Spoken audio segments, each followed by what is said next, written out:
People often ask me, why do humanists, atheists, agnostics, and people who don't have traditional beliefs or belief structures come to All Souls? I think folks are very curious about that, and yet for me, it's kind of a pretty simple answer. On this Sunday when we are celebrating our coming of age class, those who are saying goodbye to childhood and looking towards their future, we hear their credos. And so every year, there's always at least one, sometimes more, of our young people who come out to our congregation as being humanistic or atheistic in their beliefs. They always also have all kinds of beautiful values that they believe in and use to make their lives significant and make a difference in the world. Like we heard Ryan just said, as he read his credo, saying, I don't believe in God. I don't believe in traditional religion in any way, shape, or form. And then he went on to describe what he cares about and what difference he wants to make in the world and why that's important. And Addie, who also talked about God in her credo, but in a very different way than any traditional God that most people think of. So it's really, today of all days, I think, an interesting time to have this conversation.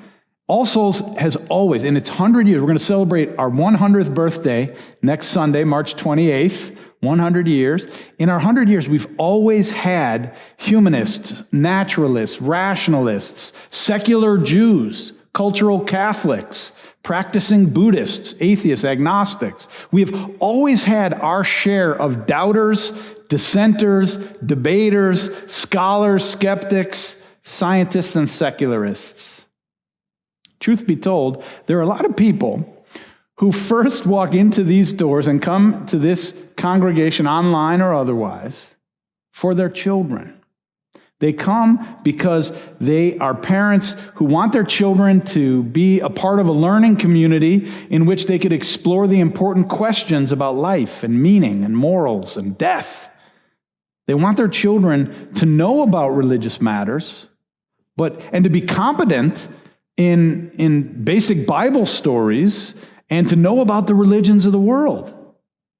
It's just to be rhetorically interesting and to understand the arts and literature and a lot of references in plays and drama and movies and other things, to know the basics of the core religious and philosophical players and principles and stories is so important. And so parents want their children to have that, but they don't want their minds to be filled with guilt and shame and judgment and exclusionary thoughts and beliefs. They want their children to learn about the big questions of life and how they've been answered by other people. But they don't want them to do that in a way that denies science or suspends rationality, or in any way that might inhibit their children's innate curiosity about matters of spirituality and faith and their questions. They want to have a place for their questions. So here at All Souls, the focus of our religious education is exploration and not indoctrination and not recitation and things like that. So we try to make sure our children understand what are the big questions and how have people answered those questions over time in different cultures, in different contexts, in different places. And we try to provide them with the basic decision-making skills so that as they encounter a world with ever-changing mores and technologies and other things, that they have the basic understanding of how do I make a moral judgment? What's important to me? What are my core values so that I can live in the right way when there is no Bible to turn to. There is no scripture that understands a lot of the things that we face and that we deal with every day. So we want to teach young people how to think, how to make decisions, and how people in the past have made such decisions. We want to nurture a sense of awe in this amazing creation, this amazing cosmos that we live in.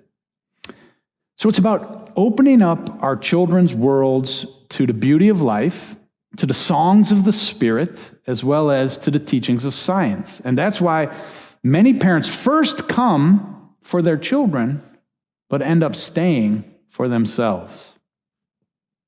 Now, most people never knew that there was a religion so open and so free. They never knew that there was a church where they did not have to feel like a hypocrite in order to attend, where they could bring their doubts and bring their questions and even be honest about what they really believe. So some of the things that keep humanists and atheists here are the same things that keep any people here. The freedom to be honest about what we believe. Gosh, and I'll tell you, in Oklahoma, of all places, to have a place, to have a community of people where we can just say what we believe without being verbally attacked about what the Bible says and that we're wrong or that we're going to hell, it's a wonderful thing. It's an oasis for our spirit to have a place where we can come and be ourselves and be honest and be around other curious seekers and thinkers. And it's the opportunity to learn from different people who may come from different cultures, different backgrounds, different religious ideologies, because anybody can go to an all-humanist church or go to an all-liberal Christian church or go to any kind of a congregation where people do think and believe alike. And there's something beautiful about that, and many people get a lot out of that. But to be in an environment as rich as All Souls, where you have people coming from multiple directions and points of view, creates a really dynamic learning environment for everybody to grow. It's the opportunity also to be a part of programs and a community that's dedicated to racial justice and environmental justice and other causes in the world, that sees religion not as something that we do one day a week or within four walls or that we keep just to ourselves privately, but something that we believe should impact and influence the world. Just today, March 21st is the anniversary of Martin Luther King and many religious people walking across the bridge from Selma on their way to Montgomery. There were over 125 Unitarian Universalist ministers with that group, people of all different faiths, lots of religious clergy as well as lay people who said, our values, our faith causes us and calls us to make the world more fair and more equal for all people. And people want to be a part of that, but many of us want to be a part of that without having to buy into a lot of doctrines, creeds, and other things that we don't believe in. And to be honest, in this day and age, to be a part of a real community, just to be a part of community is becoming harder and harder in many cases, in the urbanization and the technology and everything that's happening around us. To be able to be part of a community of purpose and wonder and questioning and beauty is really something that means a lot to many people, regardless of what perspective they come from. So people come to All Souls. People who come here don't usually ask the question, will I agree with everything that the minister or ministers say? They don't often ask, will I agree with every word of every song that is sung in the congregation? Because that's not the point. In fact, most people won't at some point agree with certain things, but have the freedom to decide for themselves what they do believe. Instead, people who come to All Souls ask, is there room for my perspective, for my doubts, for my questions? Is there room? Can I feel included? Is there a place for me? And am I learning? And am I growing? And am I making an impact on the world through my association with this community? I want to share with you something I share in all of my foundations classes, which is theologian James Luther Adams says, I'm more concerned about idolatry than I am about atheism. Now, what does he mean by that? What does he mean by idolatry? And what he means by idolatry is when people hold up as the most important thing something that is not worthy of that level of sacrifice and commitment and devotion. So idolatry is any time somebody, it could be money, it could be fame, things that people hold up. This is the most important thing. This is what drives my life. This is what I'll sacrifice for. But it can also mean religious ideologies that are just unworthy of people's sacrifice and of giving their lives over. So I've often been struck by the provocative words of my colleague Carlton Pearson, who said many years ago that the God that many people worship, many particularly fundamentalist Christians worship, is worse than Hitler. And I was like, when I heard him say that, I think everybody does. We kind of take a pause, but then he follows up and says, that God is worse than Hitler because Hitler only burned 6 million Jews. But that God is burning all the Jews of all times and all places through all history eternally. And not only the Jews, but the Buddhists and the Hindus and the Muslims and all different people. It's the most sadistic God. And to hold that God up and worship and pray to that God, it's dangerous, in fact. A God, people will, that's idolatry, to worship something or someone as God that isn't worthy of that kind of devotion. There are people who worship God that they believe excludes gay and lesbian people, or that considers women to be less than, or that have supported slavery in the past, or other things.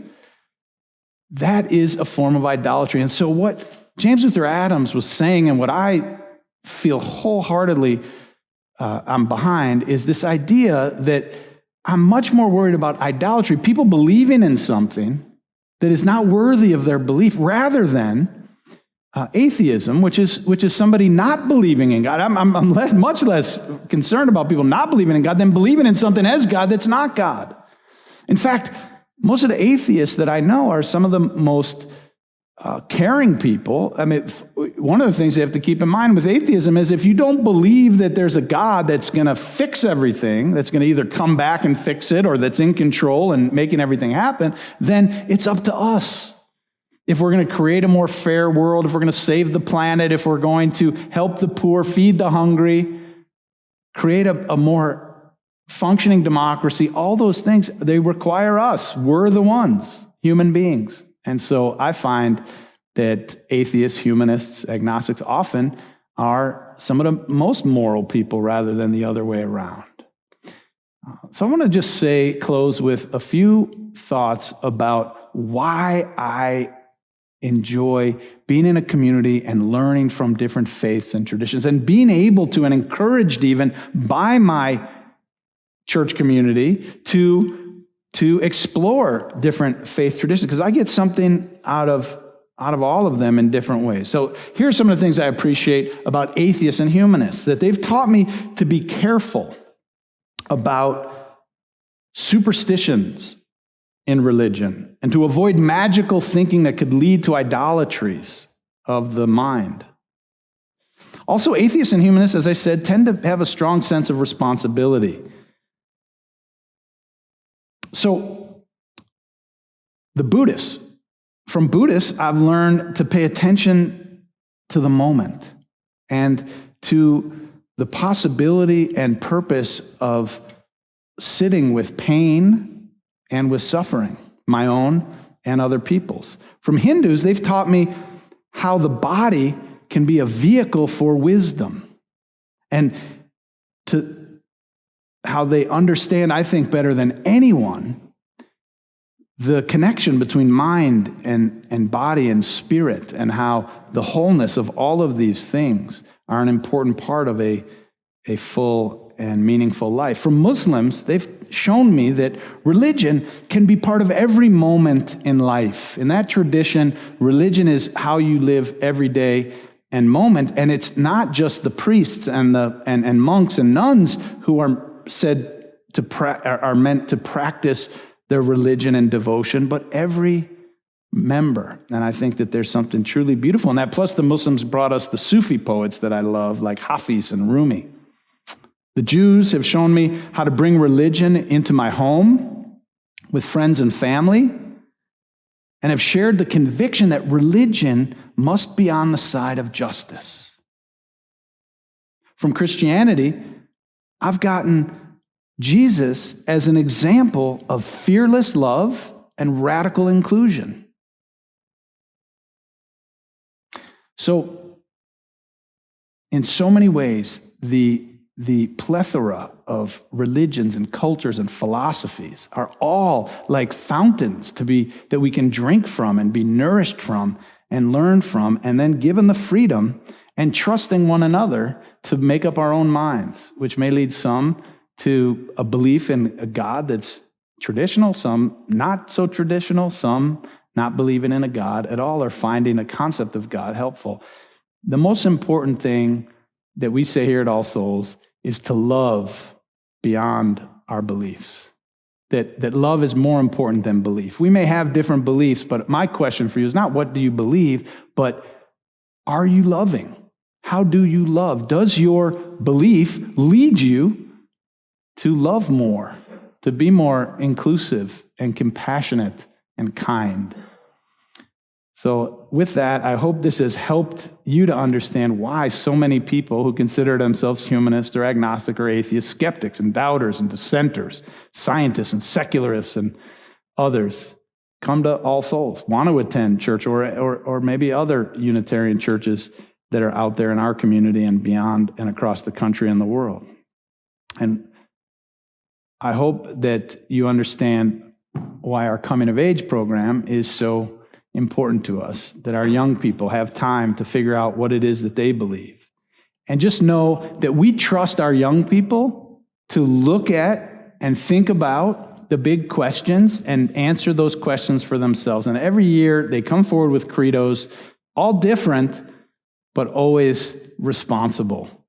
And we trust them. And in the same way, I hope you'll do the same and think through your credo, your beliefs, and know that we trust you and we love you too. Thank you for joining us. For 100 years, All Souls in Tulsa has been a beacon of this free faith. We offer our services and programs freely online for all those who are interested. You can help us to do this by making a one-time gift today or a reoccurring pledge. We really appreciate you joining us and being a part of helping us make All Souls in Tulsa what it is. Thank you. You know, while I was just listening to Reverend Dr. Marlin speak, I was thinking, what musical response could I do? And then I thought of when David Smith has led us in that classic Beatles tune. All you need is love. That's what he said. That's what Marlin just said. And see how these things happen? Just see how music happens. Hope you'll sing along. We need your voice. All you need is love. All you need is love. Help us out here. All you need is love. Love. That's it, Marlon. Love is all you need. That's it. All you need is love.